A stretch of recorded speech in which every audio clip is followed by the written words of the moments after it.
Hello everyone and welcome to my newbie guide for Elden Ring. I'm your host, Colors Fade. With the Shadow of the Erdtree DLC set to release soon, I've heard from several people who are keen to try their hand at Elden Ring for the first time and would like a newbie-friendly guide to the game. So if you've never played a Souls-like game before, this video is for you. Since this is a newbie guide, I want to take a moment to explain what this game is all about. Elden Ring is a massively entertaining and visually awesome open-world Souls game.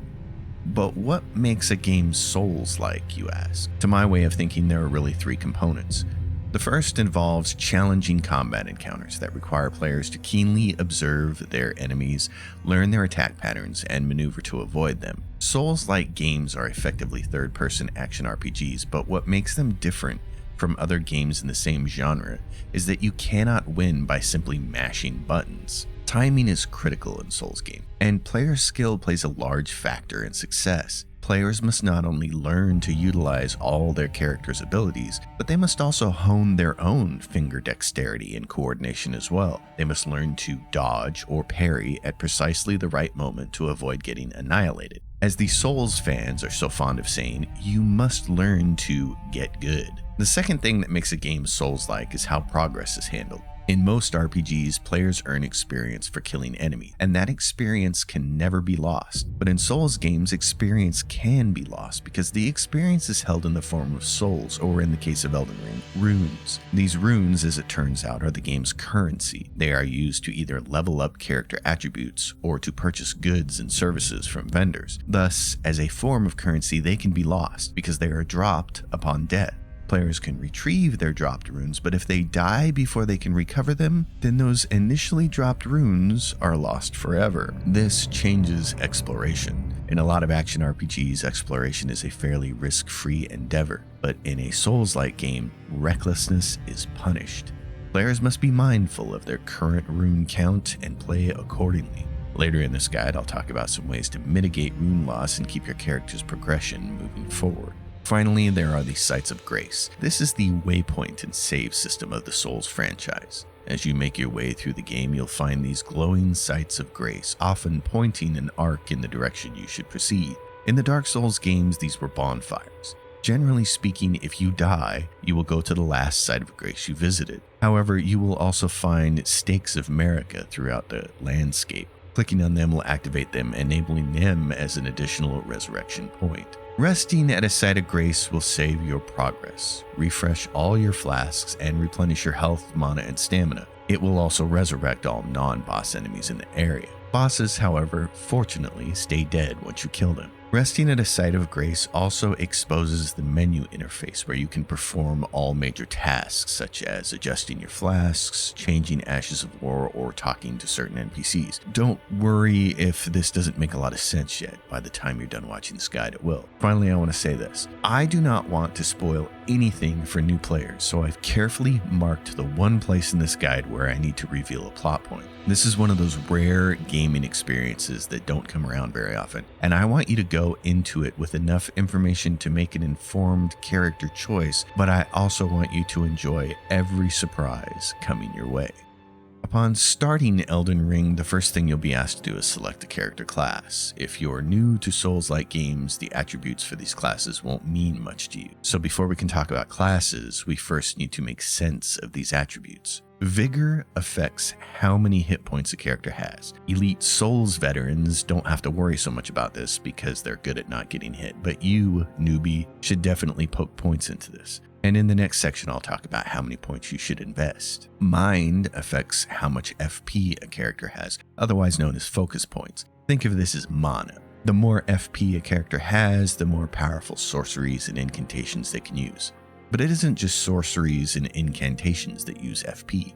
Weapon arts, the unique abilities on weapons, also use FP. And spirit ashes, companions that you can call to your aid during fights, also require FP to summon. So even a pure melee user will want some FP, even if they never intend to use sorceries or incantations. Endurance directly affects two stats, stamina and equipment load. Stamina affects running, jumping, and your character's ability to swing their weapons. With no stamina, they can't swing it. Equipment load affects how fast or slow a character dodge rolls. If your load is too high, you'll roll slowly, something known as fat rolling.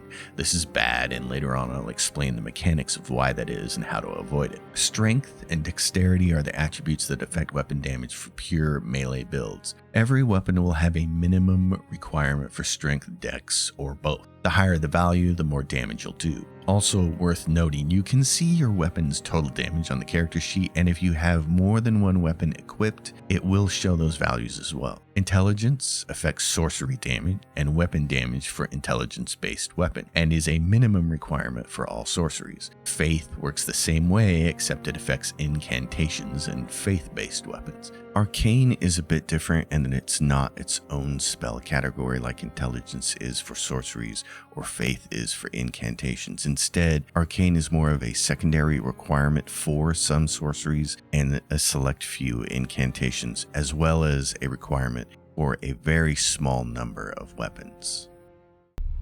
The max value for any attribute is 99. But more importantly, what new players need to know is that each attribute has various soft caps, points of diminishing returns. For instance, consider Vigor. It affects your hit points, but as you level it up, it will reach certain thresholds where investing points no longer grants the same benefits as before. When you're just starting out, each point you put in Vigor will raise your hit points by a certain value. You can see how many hit points are granted by checking out the chart on Fextra Life's wiki page. As an example, if you raise Vigor from 14 to 15, you'll get 23 more hit points. Raising Vigor from 39 to 40 will grant 48 additional hit points. However, this rate of progression ends once you've invested 40 points. If you invest a point to raise your Vigor from 40 to 41, it will not give you 48 or 49 hit points as you might anticipate. Instead, it will only give you 26 hit points. And the more you keep investing in Vigor, the fewer hit points you'll receive, as you can see on this chart. Thus, for each point you raise Vigor over 40, you'll see diminishing returns. These diminishing returns become even worse after 60 points, and thus the breakpoints, or the soft caps as we like to call them, for Vigor are 40 and 60. The important thing to understand is that all of the stats in Elden Ring work this way. They all have soft caps, but the caps are different for each attribute. So if you want to know the specifics, I highly recommend checking Fextra Life's wiki page on stats. You need to know where the breakpoints are when leveling up so you don't waste a point that could have given you more bang for your buck in a different attribute. Now that we know something about how attributes work, let's talk about builds so that you can make an informed decision about which class to start with. Over the course of the game, you're going to poke somewhere between 125 to 150 points into your character. That sounds like a lot, but in reality, you're still going to have to focus on one main offensive attribute, either strength, dexterity, intelligence, faith, or arcane. Every weapon and spell in the game has minimum attribute scores you need to possess in order to use them. If a character lacks the minimum requirements to wield a weapon, they can still equip it, but its effectiveness will be severely diminished and the weapon's special ability, referred to as a weapon art or Ashe of War, will not work. If a character lacks the minimum requirements for a spell or incantation, they simply can't use it at all. Thus, it pays to have an idea of what build you want to use before you start the game. Now, you're probably wondering, what if I'm not sure? Is there a respec option? There is, but the player needs to progress the game to a certain point before it becomes available. We'll save the mechanics of respecing for later in the guide with a spoiler warning for the story. For now, let's discuss the 5 basic builds. The first is the strength-based build. This is the classic big sword build you've probably seen players use in other Dark Souls games. It is very satisfying to play with its big crunchy weapon, obliterating enemies and laying them low. But it is also, in my opinion, one of the more difficult styles for new players to master, simply because it lacks the additional tools that magic provides. Magic is very strong in Elden Ring. Pure strength weapons are slow and require precision timing with dodge rolls and attacks. If you elect to play the game with a pure strength build, I suggest starting with the hero or the vagabond class, as they waste the least amount of points in the magic attributes of intelligence, faith, and arcane, which you will not be using. You'll want to push your vigor to 40 and maybe even 60 where the final soft cap is, and then boost your endurance into the 30s to equip heavy armor without having a heavy equipment load. Then you'll want to poke most of your remaining points into strength for damage. There is one caveat, however. Remember earlier when I said that no stat can exceed the hard capped value of 99? Two-handing a weapon is a special case. When you equip a weapon two-handed style, it will multiply your strength by 1.5. Strength has its final soft cap at 80, but you can easily get to 99 with a base strength score of 66 by simply equipping your weapon two-handed. This will push your strength score to 99, but only while the weapon is equipped this way. Unfortunately, the game's UI doesn't display this value in the character sheet under the strength attribute, but we know this is the case because of the damage adjustment of the weapon. So once you get to 66 strength, if you're going to two-hand your weapon, it's best to put your remaining points somewhere else, likely, like I said, into Vigor up to the second soft cap of 60. The other pure melee build is the Dex build, typically dual-wielding katanas for massive bleed damage. Bleed is an effect that builds up over the course of several attacks, resulting in massive damage spike when it procs. Either the warrior or the samurai make a good starting class for this build. Personally, I go with the samurai because once again, it wastes the least amount of points in the magic attributes that you won't be using. Like the strength-based build, I don't recommend this one to new players because it ignores magic, and magic in Elden Ring can make large stretches of the game a lot easier. But if you want a challenge, a straight-up Dex fighter can be a lot of fun, and in the late game when you finally have two max-level bleed weapons at your disposal, it can cut enemies down pretty fast. However, for new players, there's a slightly better version of this build that I recommend, and that is the Intelligence build. It's a hybrid class that utilizes intelligence-based weapons like the Moonveil Katana, which has a very powerful attack ability, and then you also use a staff for range magic attacks. This is the best of both worlds in Dexland as far as I'm concerned, as you can dual wield katanas and then swap to a staff in one hand when you need to cast spells. Its versatility is why I feel it's ideal for newbies. A lot of enemies in the game can be more easily dispatched via ranged magic instead of trying to fight them in close quarter melee combat. But magic alone won't typically get the job done on tough bosses, so a player needs a good melee attack as well. The combination of magic and melee can make certain stretches of the game far easier than pure melee builds. When I beat the game the very first time, I did it with this build. If you choose to go this route, then either the Prisoner or the Astrologer make a good starting class. Again, I recommend putting Vigor at 40 and then pumping Int as high as you can, because it will affect both your sorcery damage and your Int-based weapons. You'll also want to put some points into Mind so you have enough FP to use higher level sorceries. Then there's the Faith build. Instead of sorceries, Faith uses incantations for buffing and offense, along with faith-based weapons, which tend to be of the heavier type like halberds and greatswords. When I beat the game with this build, I did so dual-wielding greatswords, wearing very heavy armor, and using incantations for buffing prior to tough encounters. Either the Confessor or the Prophet make a good starting class for this build. The Prophet starts out 3 levels lower and it wastes fewer attribute points in Intelligence and Arcane, so I kind of feel like it's the ideal choice for this build. Pump Faith because it affects both incantations and your weapon damage. Finally, there's the Arcane build.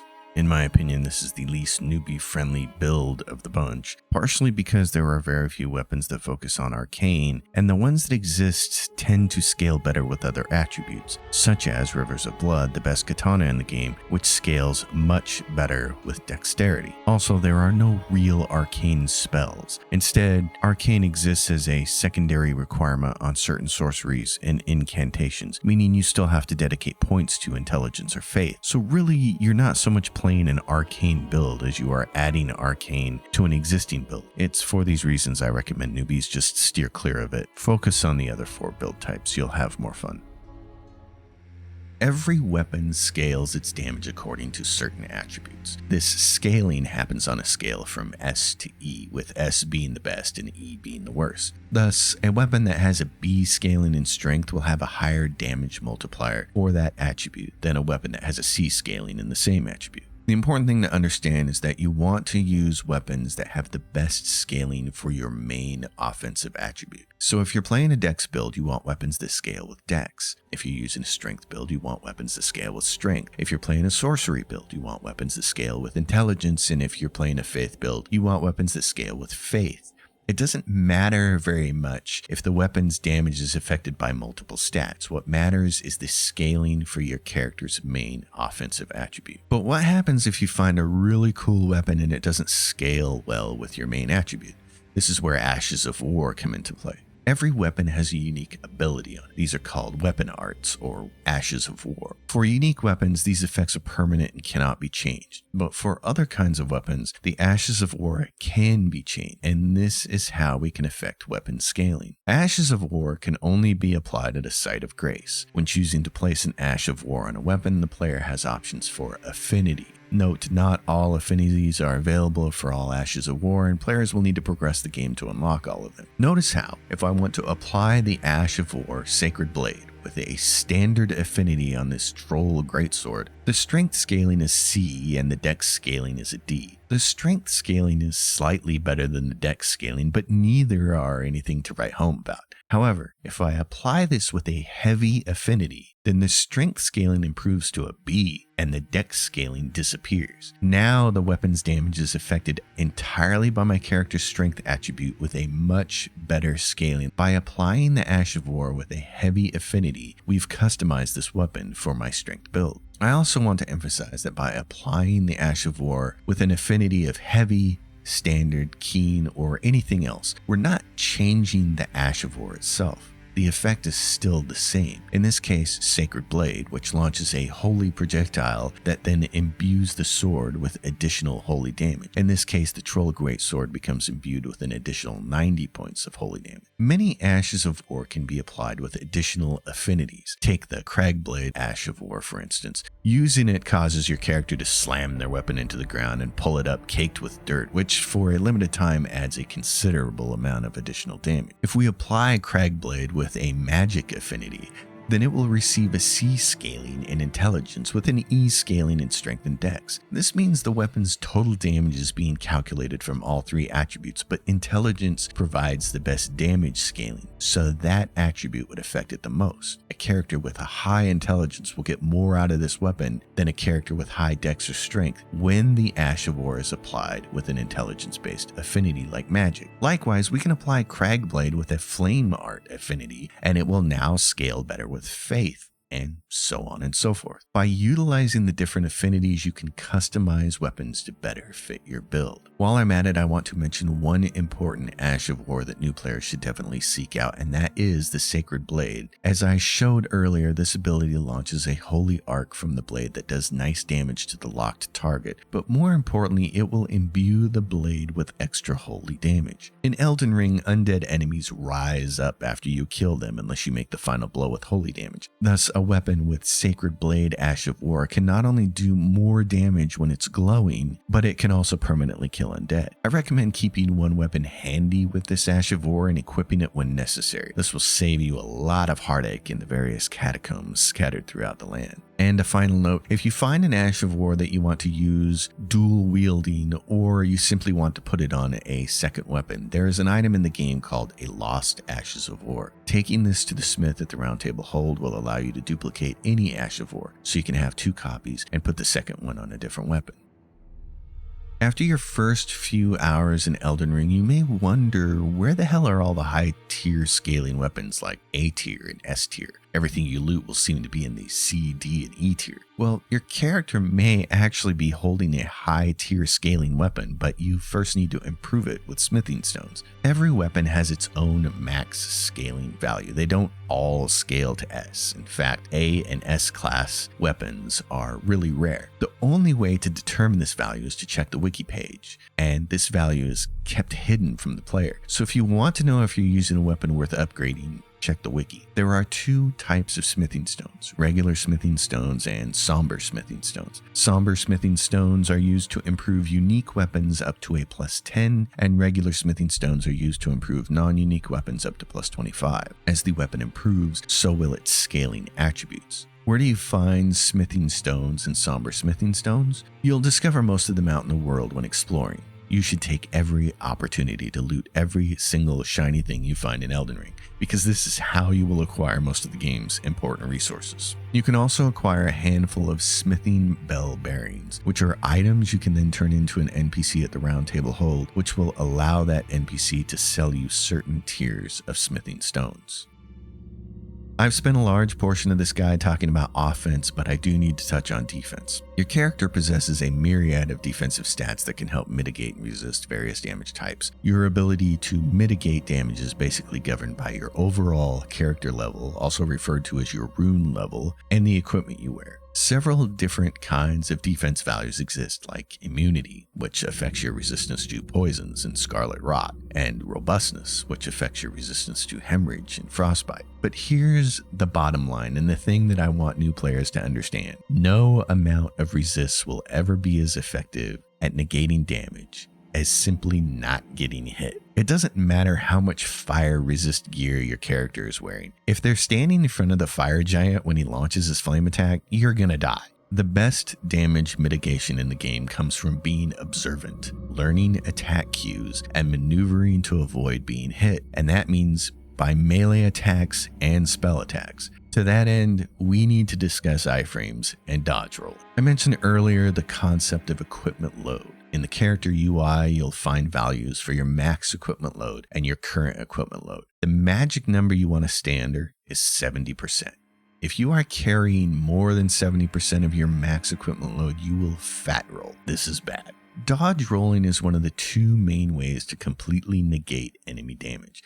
The other way is parrying, but parrying requires a level of precision I've never been able to master, so I'm not about to subject newbies to that mechanic. Instead, I want to focus on dodge rolling because it is by far the most trusted method of negating damage. When a character rolls, this animation is performed in frames, and for about a third of those frames, the character is invulnerable. These are referred to as iFrames, or invulnerability frames. If you have a heavy load because your equipment load is above 70%, then you will fat roll. Your roll will be slower, making it more difficult to perfectly time your iframes to an enemy's attack. In short, you will be easier to hit and kill. Thus, you want to keep your equipment load below 70% so you will be no worse than a medium load. You can do this by either wearing light armor or adding points to endurance. You can also equip talismans to improve your equipment load. Learning how to master dodge rolling and learning exactly when to roll through enemy attacks is a key component to succeeding in Elden Ring. Flasks allow you to replenish your health, or FP. As you progress through the game, you'll also find golden seeds and sacred tears. These allow you to improve your flasks by either adding to the total number of flasks you can possess, or by increasing the amount that the flasks restore. From a side of grace, you can adjust these flasks so you either have more health, more FP, or an even distribution of both. Memory slots allow you to memorize sorceries and incantations. Lower level spells only require one memory slot, while higher level spells require more. The way you increase your memory slots is by either finding or purchasing a memory stone, which looks more like a necklace. Simply acquiring the memory stone will automatically increase your memory slots. You don't have to do anything special for it to work.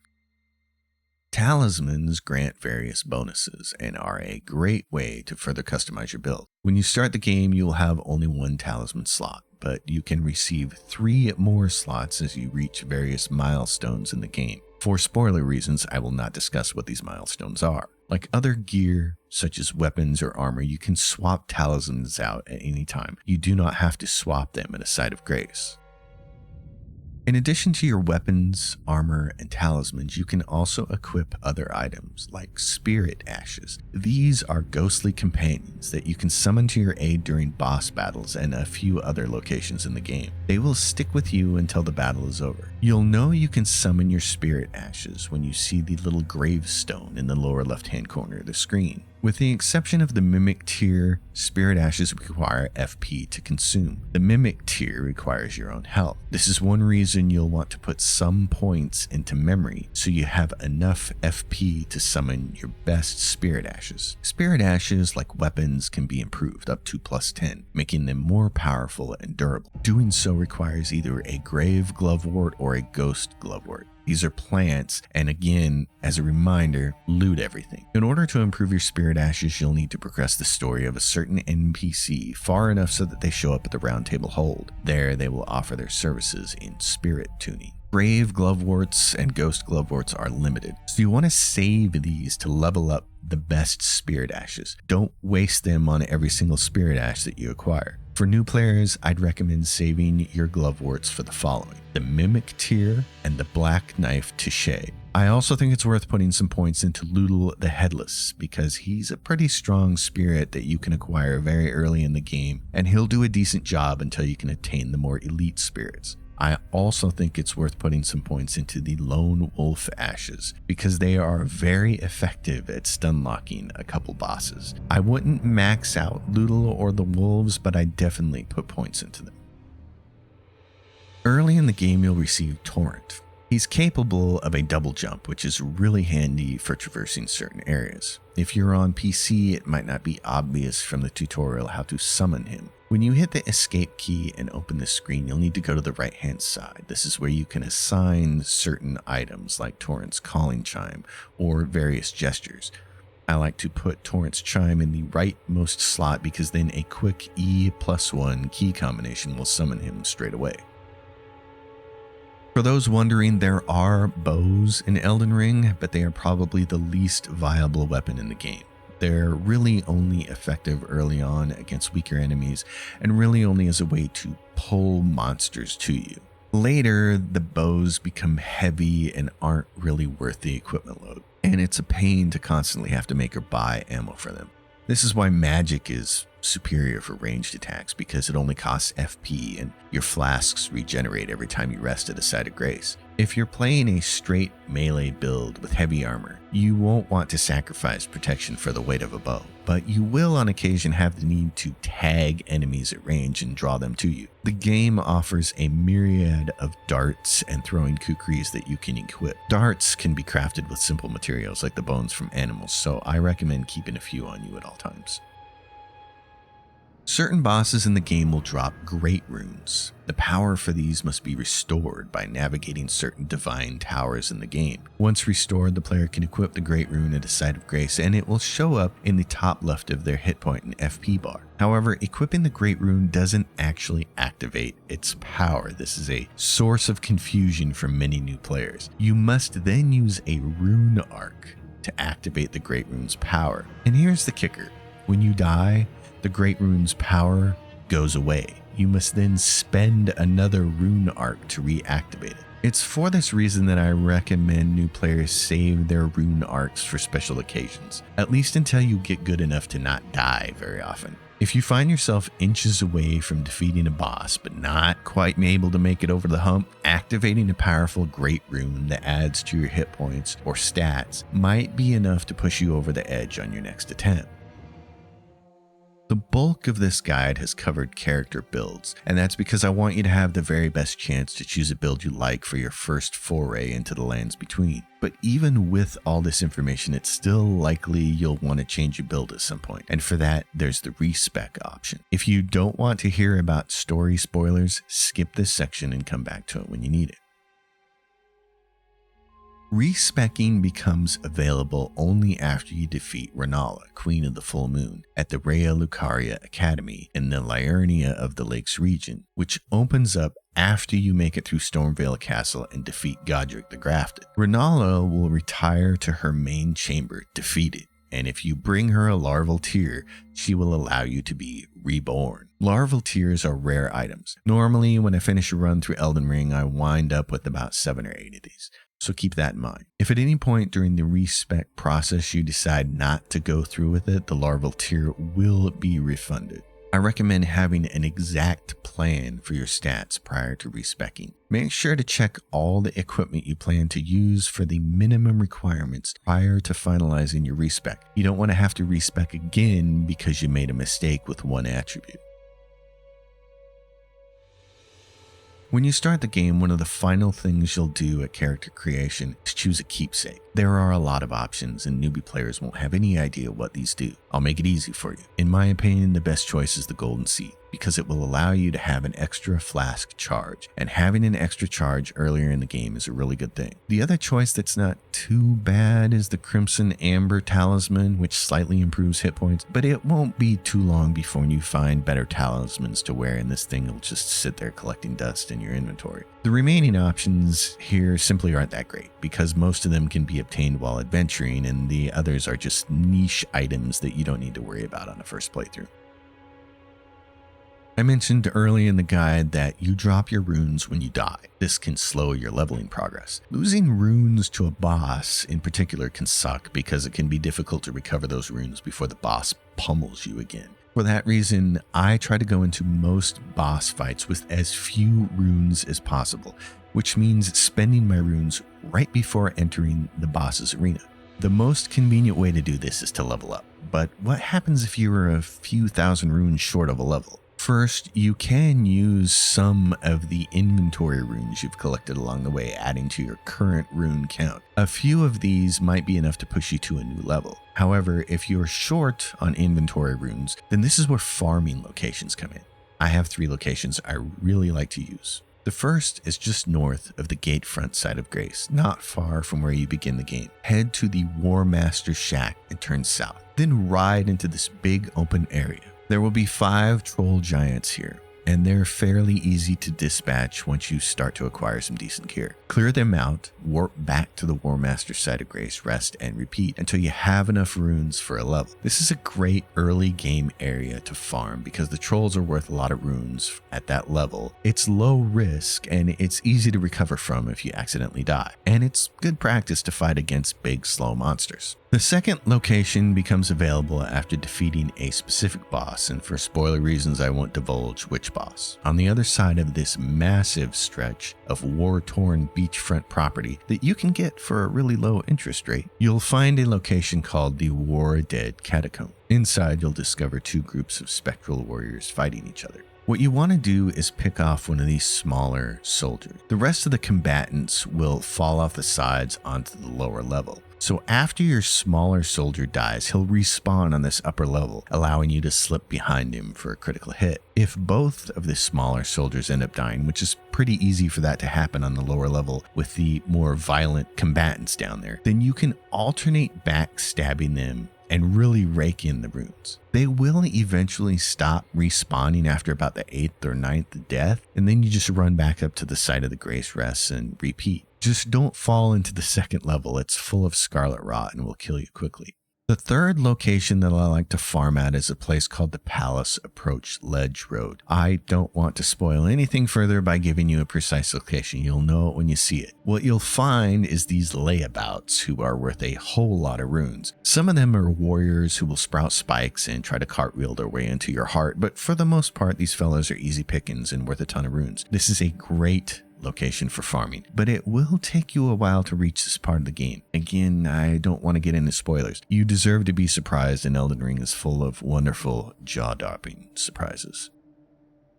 Elden Ring does have a multiplayer component, the scope of which is beyond this guide. There's a very active player versus player community, but you can also play cooperatively by summoning friends against bosses. If you want to play the game offline, simply go into the settings and choose the play offline in launch settings. Playing offline is the only way to remove the messages from other players, which you, if you're like me, may find really annoying.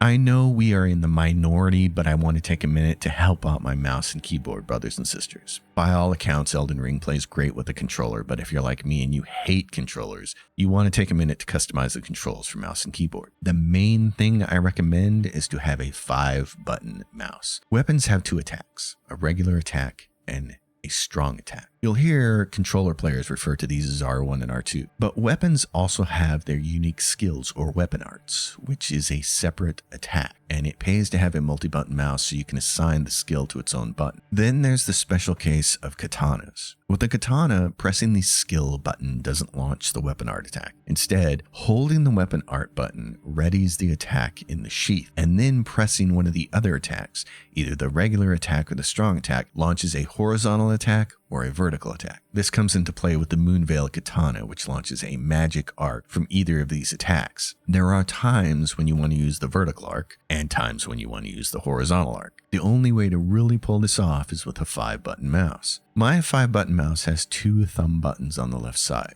I set up my mouse buttons so my left mouse button is the regular attack and the right mouse button is for guarding and blocking. Thumb mouse button 5 is for the strong attack and thumb mouse button 4 is for the weapon skill, which again in the case of the katana is a readying action. Thus, to make a katana slice horizontally, I press thumb button 4, the weapon skill button, to ready the attack, and while holding it down, I press the left mouse button. To launch the vertical attack, I do the same thing, holding down thumb 4, and then I slide my thumb forward to press thumb 5. It takes a little bit of practice to get good at it, but once you do, you should be slicing up enemies in no time. Also, I should mention that when you're dual wielding weapons, your right mouse button will no longer be used for guarding and blocking. Instead, you'll get a neat chain of attacks so long as you click the button 3 or 4 times in succession. This works for all dual wield scenarios, whether you're dual wielding katanas, long swords, great swords, or anything else. They all have a pretty unique chain of attacks that's really cool. Finally, pressing the mouse wheel will lock onto targets or unlock them, and you can flick your mouse left or right to change targets. Rotating the wheel up will spin through available spells and incantations, and rotating down will spin through equipped items like flasks. Last but not least, a few gameplay tips. First, don't skip the tutorial at the start. It involves jumping down into a cave below. The game didn't used to warn players about this and a lot of players missed it, but now it displays a pop-up that you can't miss, so this shouldn't be a problem. Second thing, and I know I've already said this a couple times, but loot everything. You never know how valuable something is until you need it. I recommend looting everything and selling almost nothing. The only items I ever sell are duplicates of low-level weapons and armor. Third, Elden Ring has a really weird way of handling conversations. You'll click through a dialogue and then the person will stop talking. You might think that's the end of the conversation, but you'd be wrong. You need to keep clicking until you've exhausted all their dialogue and they start repeating themselves. I don't know why FromSoft does it this way. They are literally the only developer I know that handles conversation this way, and it's really annoying. So if you don't want to miss anything, click on the character again, and when they start repeating themselves, then you know you're done. The next thing is enemies possess a hidden poise meter, much like the player's own poise score. When this meter becomes depleted, it causes a guard break and the enemy becomes vulnerable to critical strikes. You'll hear a really loud bang sound when this happens, and the enemy will stop attacking for a second.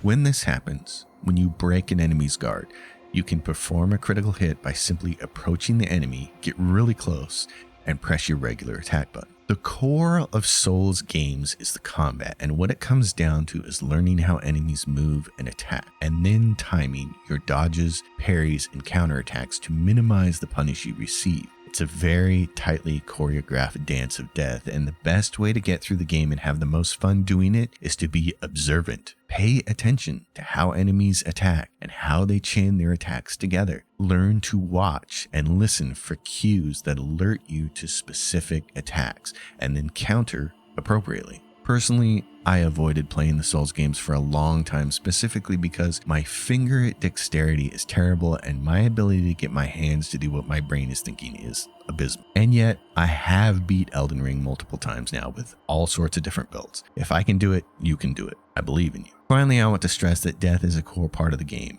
as it is with all Souls games, and you should not get discouraged by it. It's baked into the experience. And in certain cases, like the beginning of the game, it's unavoidable. You aren't meant to defeat this first monstrosity you face. And if you do somehow manage to defeat it, which is really hard given you don't even have your flasks yet, then you will still have to jump off this island and kill yourself in order to progress the game. Death is a part of this game. Elden Ring, as with all Souls games, is meant to teach you through repetition. You're not going to know an enemy's move set when you fight them for the first time. You're meant to observe, learn, counter, fail, and try again. It may take a few attempts to beat certain bosses in the game. Hell, it may take a lot of attempts, but that's how the game works. And that is also why it's rewarding. because nothing feels quite as good as defeating a boss that has kicked your butt time and time again. This guide is by no means exhaustive. It's not meant to be. It's aimed at new players, and my hope is to give you a chance to make an informed choice at character creation and to make informed choices as you level up. This video is already longer than I planned it to be, but I hope you find it informative and useful. Now, go out there and die a lot, but you'll get better. I know you will. I believe in you. The path to getting good always starts with the first step. I'm Colors Fade, and if you enjoyed this video or found it useful, please give it a like, leave a comment, and consider subscribing to my channel. I'll see you next time, and until then, happy gaming, everyone.